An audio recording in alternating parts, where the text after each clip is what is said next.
Very good afternoon, children. Myself, L.K. Tripathi from LBM Public School. Dear students, today we have a new video that is from History Chapter 10. The topic is Art, Architecture and Literature in the Colonial Era. This chapter will give us a lot of information about the ancient time of India as well as modern and medieval India. So let's get started.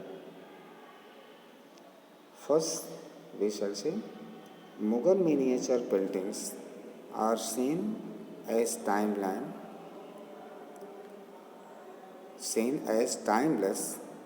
imagery depicting their rulers as real masters of the universe. Jahangir, under whom most of the painting work was at its peak, had his portraits depicting him standing on the globe or the shine clock in the shape of an hourglass. The British too tried to emulate by depicting the Indian landscapes in deplorable state in the backdrop with opulent British structures in the foreground. Why do you think they made such paintings? Discuss in the class. Since ancient times, India has invariably served as a kind of grand cultural matrix for different styles and traditions of art to interact, fuse together, and thereby lend a unique variety to its creative echo and legacy. As we have already read, new traditions in art and architecture, often referred to as Indo-Islamic, flourished in the medieval period, following the advent of people from West and Central Asia. In this chapter, we shall go on to read about the major trends and developments in painting and other fields of art during the colonial period. Painting. European themes are and techniques introduced in painting during the Mughal period achieved more prominence during the colonial period. The art of painting in India during the British period is characterized by a number of styles. Earlier, they mostly depicted court scenes and different aspects of aristocratic life. Later, some of them also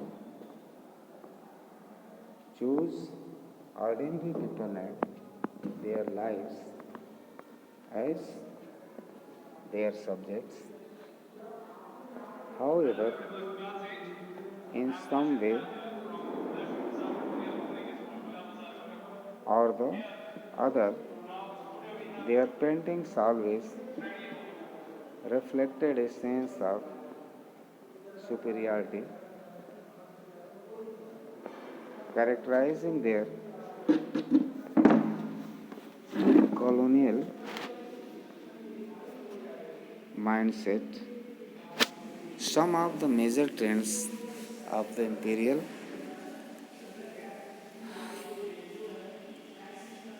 are were first picturesque landscape painting, second life-size portrait painting, third history paintings. Various British artists came to India during this period and began to work here. For instance, Tilly, Kettle, William Hodges, and Robert M. Grindley. Tilly Kettle, a portrait painter, was the first English painter to work in India. Most of his portraits were those of elite Indians and company officials.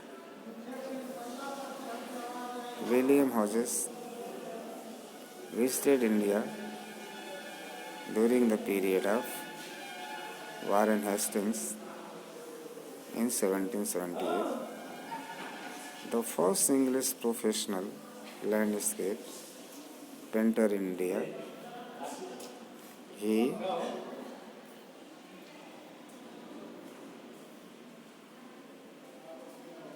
mentioned in Lucknow for about 6 years.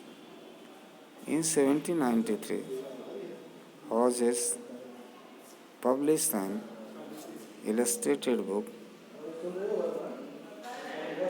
about his travel in India. Robert M. Grindley came to India in 1803 as an army officer. His book, Sindhi, Customs and Architecture, is ranked among the finest color plate volumes depicting the view of India. Thomas Daniel and William Daniel were the best known practitioners of picturesque landscape painting. They mostly use watercolor or charcoal instead of oil paint. Usually, they painted ruins of ancient or medieval monuments, suggesting that a great civilization was in ruin. They showed traditional India as a pre-modern and changeless world with numerous fakirs, sadhus, snake charmers, elephant, cows, boats, etc.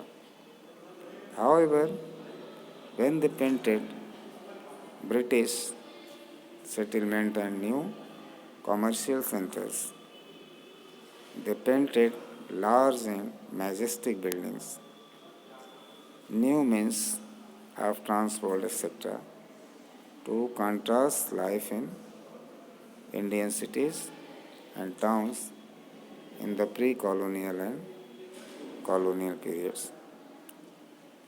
The message was that colonialism had civilized India.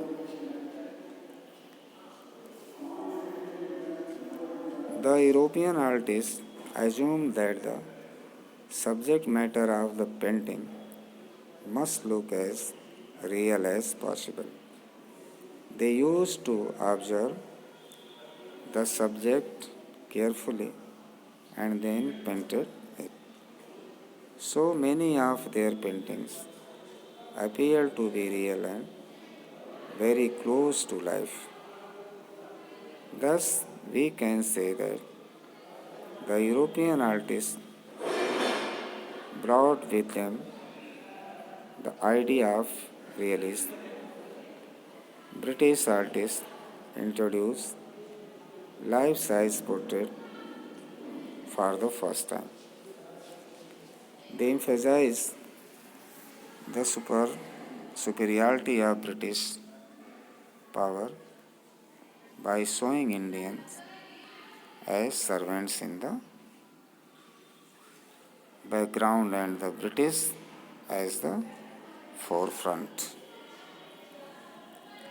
Many Indian Nawabs wanted to socialize with the British and adopt British customs, habits, and even caste. So they commissioned oil portraits of themselves by visiting British artists such as Tilly Ketley or George Wilson.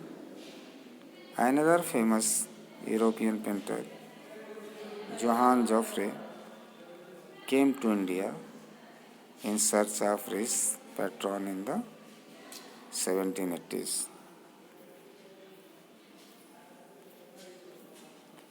The government established art school in Calcutta, Mumbai, Madras, Lahore. Indian students were trained in new style and techniques of painting by European teachers. In these schools, Maharaja Ram Singh of Jaipur established the Honorary Madrasa with C.S. Valentine as the principal. Over a period of time, this madrasa came to be known as Maharaja School of Art. The contemporary painters of the Mughal schools were greatly influenced by the European style of painting. The school that emerged due to the confluence of Mughal and European style is known as the Company School, named after the English East India Company. The importance of this school increased along with the rise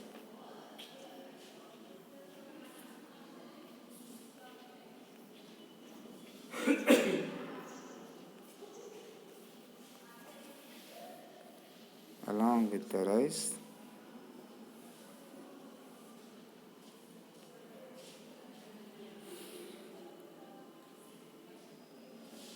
the British military triumph in the Battle of Seringapatam against Tipu Sultan, the ruler of Mysore. In this, he showed British troops storming the fort of Tipu Sultan from all sides. Many such history paintings were done to prove that the British were all powerful. Next, that is Indian response. This topic we shall discuss tomorrow in the next video. Till then, do your job as prescribed by your teacher earlier. Learn, prepare, and think about. That's all. Thank you.